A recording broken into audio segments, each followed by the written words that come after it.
धर्माच्या सगळ्या लोकांना समान अधिकार आहे।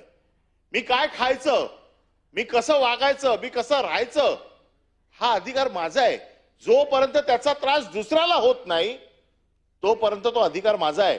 मी काय खायचं, हल्ली काय झालंय, मी मांसाहार खायचा नाही आणि मी जर मांसाहारी असेल तर मला सोसायटीमध्ये घर मिळणार नाही।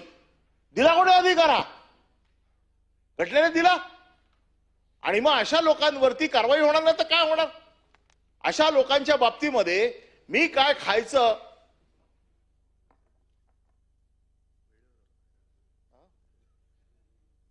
मी काय खायचं हा अधिकार कोणाचा आहे? माझा आहे ना।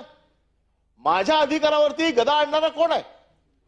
एक समाज उठतो आणि सांगतो की मांसाहारी लोकांना या सोसायटीमध्ये राहायला देणार नाही का, तर ते मांसाहारी आहेत म्हणून। हा अधिकार दिला कोण?